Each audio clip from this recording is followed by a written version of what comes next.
My name is Allison Christina Marsh. My family has lived in America for as long as I can remember. Growing up, I wasn't really told folklore or anything like that.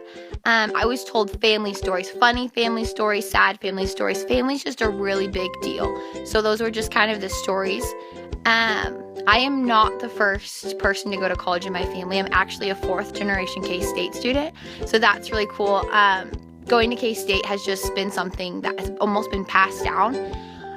So that's just something really special in my family. I would say that my family definitely identifies with the upper middle class. My quality of life has always been great. I'm very thankful. I never had things handed to me, but I never had to feel like I didn't have food or didn't have clothing. My dad's a teacher, my mom's a nurse. I would say that my family identifies ethnically as white. I come from a very predominantly white suburb. I grew up in a great community. I wasn't exposed to a lot of diversity, but I really do love where I'm from. Okay, so in my family, all the children ranging from ages 0 to 21, being me, have to find the pickle. So what that means is we all gather around the tree, and whoever finds the pickle first gets to open their presents. Now, being 21, I don't even really want to open presents first. I really just want to find the pickle. I love looking for the pickle. I've searched for the pickle since I was about 3 years old. It's one of my favorite traditions.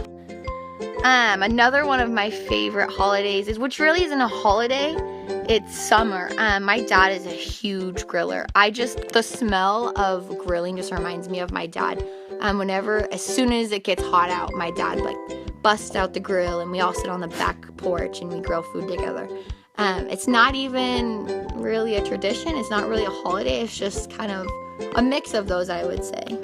Okay, so I'm part Czech, and a huge food for Czechoslovakians is kolaches. So they're basically rolls, sweet rolls with filling in them. And my great-grandma, before she died, could make the best kolaches.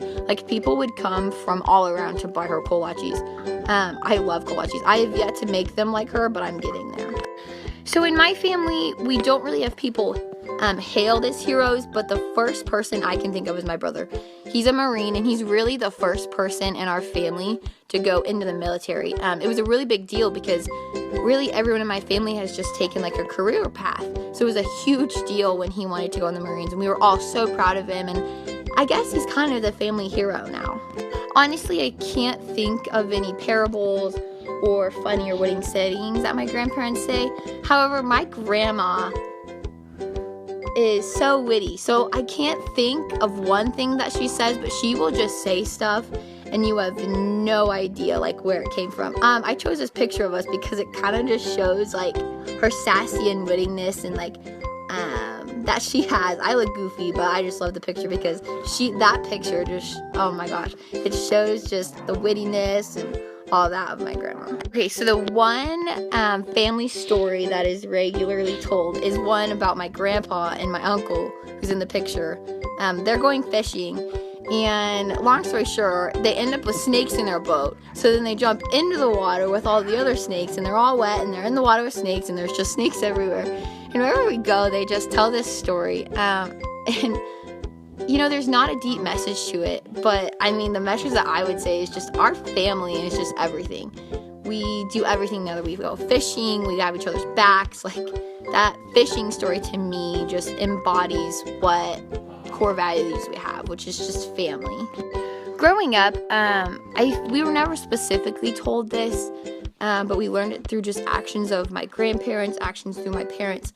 We were just taught that respect looked like just doing what you were told the first time, or doing things that maybe you weren't asked, and doing things the right way, even when people aren't looking. Disrespect would be just not paying attention to what you're doing, because that can really hurt people. My grandpa always tells us, disrespect isn't necessarily something said, it's something done. My family is a super goofy, super happy, super emotional family. So really all of our emotions, growing up, I was really just encouraged to be truthful. If I was mad, I needed to be I'm mad because. If I was happy, I'd be I'm happy because, or I'm goofy, or maybe we would just act goofy together. And we were never taught to hide our emotions in any way, which is what I love. We were always taught to share them with everyone, as long as it was in a respectful manner.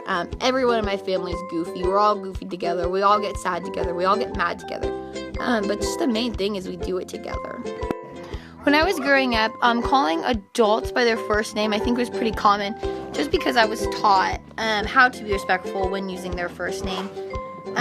When I interacted with authority figures, it was always respectful. I would always make sure that the tone I was using was respectful. That's a huge thing. We always taught about our tone. If we were bored, if we were happy, it needed to be respectful. Growing up, me, my brother, and my sister were taught that authority of teachers and elders was assumed. If they were older than you, they knew better than you, you were not supposed to argue with them. Even if you thought they were wrong, you were allowed to be like, hey, I have questions about this, but you were never allowed to be like, oh no, like, that's not okay, you're wrong. As a kid, what earned us the most praise, I think, was just being ourselves, developing into the kind of person that my parents wanted to see. When we would hold a door open for someone we didn't know, my parents would be like, oh my gosh, like, thank you so much. If we did something without being asked, we were praised. Like I said, just being a good person was what was praised. We weren't really praised on getting good grades or being at most athletic. It was just praised upon our personality. My relationship with my family has just gotten better over time. I think, obviously every family has relationship problems, the conundrums that they come into, but every fault that we come across, I just feel like my relationship has gotten stronger. I am really blessed to have an amazing family. I have both grandparents. I had both great-grandparents alive for a while. I don't have divorced parents. I'm just really blessed. I think that the learning behaviors that every student should have should just be, to want to work hard. It doesn't matter, how smart you are. Just wanting to do better, like wanting to get help. And, I think that I got that way because of my family. Like, no, I don't have a bunch of Einsteins in my family, but we're all a bunch of hard workers. And if we don't know the answer to something, we ask. We don't just assume. We want to find help. We want to get help if we don't understand. I don't believe that how well you do in school, how smart you are, has anything to do with race. I don't think I've ever thought that. I've never believed it has anything to do with genetics. None of that. I think to some extent it has something to do with your culture, but I think mainly it just is how to do with like your family and like how you brought up. Which I guess has to deal with culture. Me, my brother, my sister, really anyone was never really shunned or shamed. We were taught when we did something wrong. We were never, oh, you're so naughty, go away, blah, blah, blah. If anything, the really big thing was like lying or not being honest with my parents or my grandparents. Honesty was just key in my family.